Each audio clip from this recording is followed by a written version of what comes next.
Нуржигит Кадырбеков динчилдигин таштап улутчулга айланса анда президент болот. Казакстанга кыргыз аскерлерин жиберүүгө Нуржигит Кадырбеков каршы чыгып, бийлик өкүлдөрү менен кайма айтышып, эржүрөк экенин көрсөтүп, биресе ЖККнун чечимине айбат жасады. Кан төгүүгө жооп бере албайм деп позициясына бекем турду. Дагы 6 эл өкүлү Кадырбековду колдоп, парламенттен каршы добуш беришти. Коомчулукта интернет айдыңында рейтинги көтөрүлгөнү анык. 90 депутаттын ичинен аттын кашкасындай көрүндү. Түпкүрүндө ак калпакчан чеченибиз саясий оюнду мыкты өздөштүргөнү, упай алуунун жогорку үлгүсүн шаардана кылуу менен чоң күрөшкө даярдыгын ачыктап койду. Дал ушундай таскагы менен кете берсе, президенттик шайлоо деле эртең эле келип калат. Мына ошого эң сонун даярдык болуп атпайбы? Нуржигит Кадырбеков батыш менен чыгыштан билим алган, 7 тил билет, мамлекеттик бир катар кызматтарда иштеген, министр болгон. Эми депутат катары көптөрдү чаңында калтырып, көзгө илинип отурат. Түпкүлүгүнөн чыйрак, карате боюнча кара курдун ээси, калемгер, тар чөйрөдө ырдап да коет, айтор көп кырдуу таланттын ээси. Бир гана кемчилиги радикалдуу динчилдиги аксатып келет. Эгерде бул өнөкөтүн таштап, Путин сыяктуу улутчулдук саясатты улантып кирсе, анда кийинки президенттик шайлоодо утуп чыгары шексиз. Булак Карыва, Чекиткей эже. Лукашенко Казакстан кандай коркунучтарга туш болгонун айтты. Беларустун президенти Александр Лукашенко Казакстандын ички иштерине тышкы кийлигишүү аракетине туш болгонун, бул коркунучтар постсоветтик мейкиндикке мүнөздүү экенин билдирди.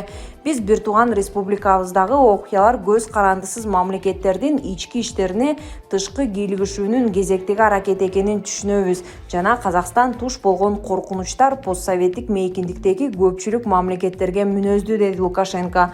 Белге кетсек, ЖКК Коопсуздук кеңеши Казакстандын президенти Касым-Жомарт Токаевдин улуттук коопсуздукка жана өлкө суверенитетине келген коркунучтарга байланыштуу кайрылуусунун негизинде тынчтык орнотуучу жамааттык күчтөрдү жөнөтүү чечимин кабыл алган.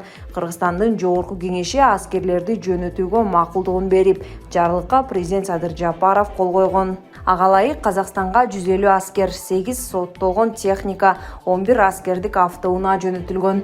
Жоокерлер негизинен стратегиялык маанидеги объекттерди кайтарууга жардам берери айтылып, кийинчерээк кыргызстандык аскерлер Алматыдагы маанилүү стратегиялык объект катары эсептелген ТЭЦ-2 кайтарып келди.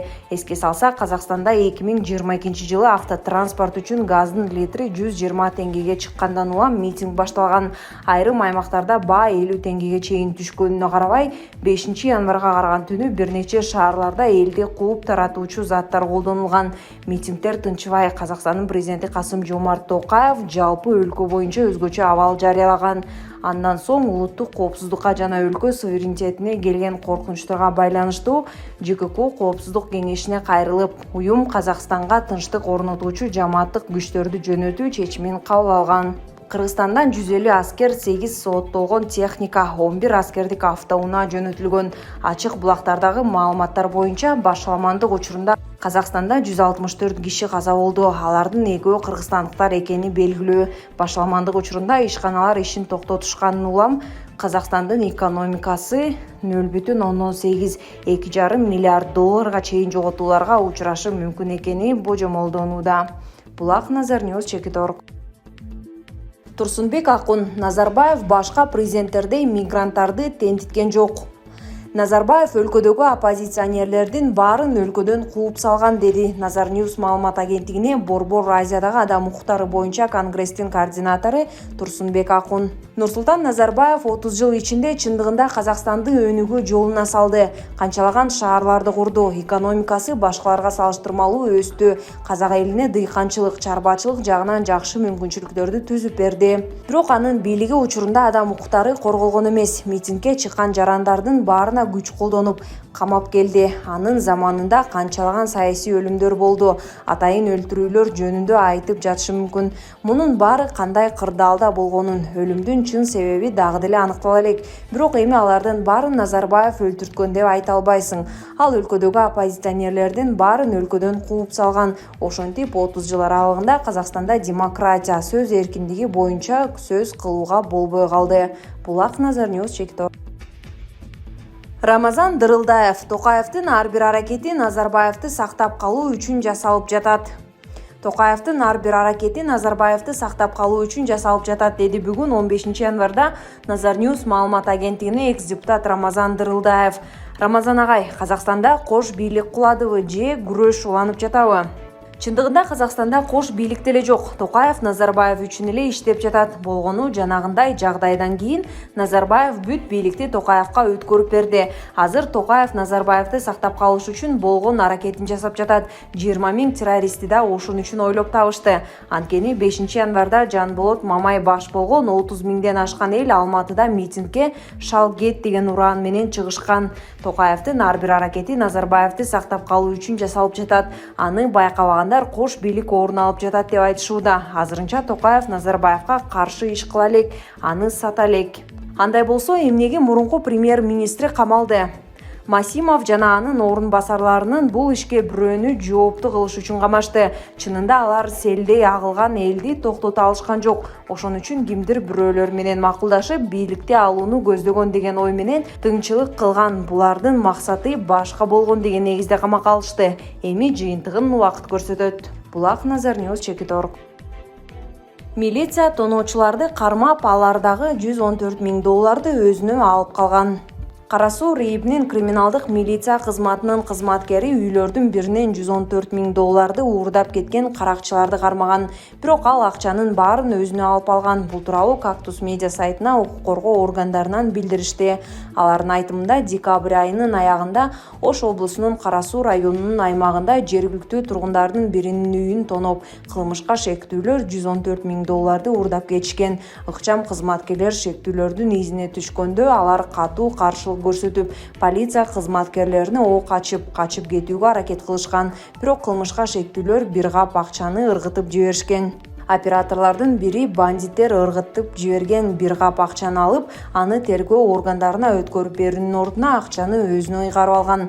Прокуратура иликтөө иштерин жүргүзүүдө. Ал милиционер кармала элек, акчада табылган эмес. Булак Кактус Чекит медиа. Орозбек Молдалиев 20 000 террорист кантип билинбей Казакстанга өтүп кетти, акылга сыйбайт. Алматы шаарында коопсуздук кызматкеринин баш сөөгү жок табылып, казактар 20 000 террористтер келгенин айтып чыгышты. Дин иштери боюнча өкүл катары бул жагдайга кандай пикириңиз бар? Террористтик уюмдардын өздөрүнүн аттары бар, алар кол салганда өз программаларын жарыялайт. Биз баланчадай максат үчүн кол салып жатабыз, түкүнчүдөй бийликти орнотобуз деп. Бул жолу андай болгон жок. Эл нааразы болуп жатат деп атып эле бир убакта террористтер пайда болду деп 20 000 деген цифраны айтып чыгышты. 20 000 террорист кай жактан келиши мүмкүн, алар кантип билинбей Казакстанга өтүп кетишти. Акылга сыйбайт. Бул эми ар кандай шылтоолор. Россиянын кээ бир саясатчылары айтып жатышат. Сириядан бир тобу келиптир, Кыргызстандан, Афганистандан барыптыр деп. Мындай пикирлер айтыла берет, ал үчүн так далил керек. Террористтерден башка кишилер баш кеспейт бекен? Бул жерде объективдүү изилдөө болобу деген суроо жаралбай койбойт. Токаев террористтер болчу деп коргоно берет. Биздин музыкант баланында террорист жалданып келиптир деп калыптары чыгып атып араң токтошподубу? Анткени бул кошумча күчтөрдү тартуу үчүн себеп болгон. Бизде деле 1999 жылдары Өзбекстан ислам кыймылы кол салган. Биз Өзбекстан ислам кыймылыбыз. Биздин максат Кыргызстанга каршы эмеспиз. Өзбекстанга кол салабыз, бизге жол ачып бергиле деп ачык айтышкан.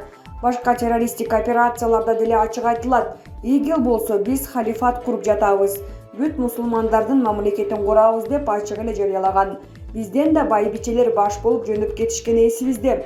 Ал эми Казакстанда унчукпай эле келе калган дудук террористтер бекен. Бул акылга сыйбаган жалгандар. Жамиля Нурманбетова, Булак Азия Ньюс, КЗТ.